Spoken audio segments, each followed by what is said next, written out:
எப்படிப்பட்ட விஷயத்தில் போகணும் தெரியுமா? ஆழ்வார் இடத்துல போ, அவருடைய பாசுரங்கள்லாம் விஞ்ஞாபிச்சு அந்த மனசில் கிரகிச்சுக்கோ.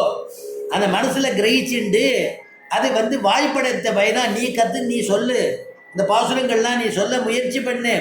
இப்படி எல்லாம் பண்ணு. சந்தமுருகூரும் அந்த சந்தன சோலைகளில் பெருகின்றதான ஆச்சரியமான தாமிரபரணி, அந்த தாமிரபரணி நதி தீரத்தில் இருக்கக்கூடிய திருக்குறுகூர் நகருக்கு தலைவரான இந்த நம்மாழ்வாருடைய திருநாமங்களை சொல்லு அப்படின்னு அந்த தனியின மனசை விடிக்கிறாராம்.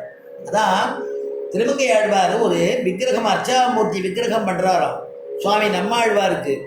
திருமங்கை ஆழ்வார் பண்ணி கொண்டாடணும்னு நினைக்கும் பொழுது அந்த அர்ச்சாமூர்த்தி விக்கிரகம் ஞான முத்திரையில் இப்படி இருக்கும். இப்படி தான் பண்ணணும்னு அவரை முயற்சி பண்ணுறாராம். ஒவ்வொருத்தரும் பண்ணும்பொழுது இப்படி வருதா, ஒரு கையினால் இப்படி வச்சுருப்பார் நம்மாழ்வார், மற்றொரு கையை இப்படி வச்சுருப்பார். உடனே இப்படி வருதே. திருமங்கை ஆழ்வார் நினச்சாரா, நாம் ஞான முத்திரை இருக்கிற மாதிரி பண்ணணும்னு நினச்சிட்டு இருக்கோமே, இந்த அர்ச்சா விக்கிரகம் இப்படி வருதேன்னு கவலைப்பட்டுட்டே சுவாமி நம்மாழ்வார் திருவடி வாரத்தில் பிரார்த்தனை பண்ணிட்டு ராத்திரி சயனிச்சுட்டு இருக்கும் பொழுது கனவுல சொன்னாராம், அப்பா நீ எத்தனை முயற்சி பண்ணாலும் இப்படி வைக்க வேண்டாம் ஞான முத்திரை. நான் என்னுடைய மனசு உயர்வர உயர்நலம் உடையவன் எவனவன் எந்த எம்பெருமானை தேடுறேனோ அந்த எம்பெருமானை தான் சதா சர்வகாலம் நினச்சிட்டு இருக்கேன். என்னுடைய மனசு அங்கே தான் லைக்கணுங்கிறதுக்காக தான் நான் அப்படி வச்சுட்டு இருக்கேன், அப்படியே பண்ணுன்னு சாதிச்சார். அதனால தான் முதல் பாசத்தில் நம்ம அனுபவிக்கிறோம் இல்லையா, உயர்வர உயர்நலம் உடையவன் எவனவன் மயர்வர மதிநலம் அருளினன் எவனவன் அயர் வரும் அமரர்கள் அதிபதியவன் அவன் துயரது சுடரடி தொழுதடன் மனனே உயர்வர உயர்நலம் உடையவன் எவனவன் அப்படின்னு முதல் பாசுரத்திலே ஆரம்பித்தார் இல்லையா. அதனால் அப்படி அந்த பெருமாள் ஆழ்வாரே கனவுல சொன்னாராம். அதனால் அப்படிப்பட்டதான சுவாமி நம்மாழ்வாருடைய விசேஷம் அப்படி கொண்டாடப்படுறது. மணவாள மாமணிகள் கொண்டாடும் பொழுது ஏறார் வைகாசி விசாகத்தின் ஏற்றத்தை பாதோரறிய பகர்கின்றேன். வைகாசி விசாகங்கிறது ரொம்ப ஏற்றமா, ஏன்னா நம்மாழ்வார் அவதரிச்சதுனாலேயே. அதனால் ஏறார் வைகாசி விசாகத்தின் ஏற்றத்தை பாதோர் அறிய பகர்கின்றேன், எல்லாரும் அறியணுங்கிறதுக்காக சொல்கிறேன். சீராரும் வேதம் தமிழ் செய்த மெய்யன் எழில் குருகைநாதன் அவதரித்த நாள். குருகைநாதன் அவதரித்ததான ஒரு பொன்னான நாள் இது. உண்டோ வைகாசி விசாகத்துக்கு ஒப்பொரு நாள். வைகாசி விசாகத்துக்கு ஏதாவது ஒப்பாகுமா? வைகாசி விசாகத்துக்கு பிரதிய ஒரு நேரநூறு இது சமமாக சொல்ல முடியுமா? சொல்ல முடியாது. ஒப்பொரு நாள் உண்டோ சடகோபர்க்கு ஒப்பொருவர். சடகோபருக்கு நிகராக யாராவது சொல்ல முடியுமா? அப்படி ஆச்சாரியன் இல்லையா, பிரதமாச்சாரியன் இல்லையா? உண்டோ திருவாய்மொழிக்கு ஒப்பு.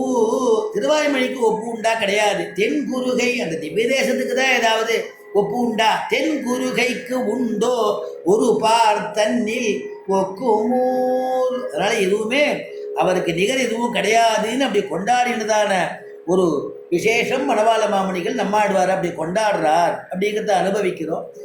கலியூர் சிறுத்தாம்பு பாசுரத்தினால சுவாமி நம்மாழ்வாரை கொண்டாடிட்டே இருந்தவர் மதுரகவி ஆழ்வார். நம்மாழ்வாருடைய காலத்துக்கு பிற்பாடு நம்மாழ்வாருடையதான அர்ச்சா விக்கிரகத்தை பண்ணி எழுந்தருள பண்ணி, அந்த விக்கிரகத்தை எழுந்தருள பண்ணி அவருடைய கீர்த்தி அவருடைய புகழெல்லாம் பாடிண்டே அப்படியே சஞ்சாரமாக போனாராம். ஏன்னா அவர் பண்ணதான திவ்ய பிரபந்தம் அப்படி சங்கத்தமிழ் மாலைன்னு சொல்லியிருக்கு இல்லையா. நம்மாழ்வார் சங்கத்தினால ஏற்றுக்கொண்டதான பாசுரங்களாம். அதனால் அந்த அவருக்கு ஒரு கட்டியம் பண்ணணும். கட்டியத்தை பண்ணி எல்லாருக்கும் தெரியும்படியா நாம் நம்மாழ்வாருடைய ஆச்சாரிய பிரபாவத்தை தெரியும்படியா பண்ணணுங்கிறதுக்காக ஒரு கோஷ்டியோட நம்மாழ்வாருடைய விக்கிரகத்தை எழுந்துள்ள பண்ணி ஊராக போனாராம். வேதம் தமிழ் செய்த பெருமாள் அப்படின்னு சுவாமி தேசிகன் சாதிச்சார் இல்லையா. அத்திகிரி அருளாள பெருமாள் வந்தார், ஆனை பரி தேரின் மேல் அழகர் வந்தார், கச்சிதனில் கண் கொடுக்கும் பெருமாள் வந்தார், கரிய வரன் தரும் தெய்வ பெருமாள் வந்தார், முத்தி மழை பொழியும் முகில் வண்ணர் வந்தார், மூலமென ஓலமிட வல்லார் வந்தார், உத்தர வேதிக்குள்ளே உதித்தார் வந்தார், உம்பர் தொழும் கடலுடையார் வந்தார் தாமே. பரதனை பற்றி சொல்லும் பொழுது அத்திகிரி அருளாள பெருமாள் வந்தார். ஆனை பரி தேனிமே, யான வாகனம் என்ன, குதிரை வாகனம் என்ன, தேரில் சஞ்சாரம் வருது என்ன, அற்புதமாக இருக்குமே. அதனால அருளாள பெருமாள் வந்தார், ஆணை பரி தேரின் மேல் அழகர் வந்தார், கச்சிதனில் கண் கொடுக்கும் பெருமாள் வந்தார்.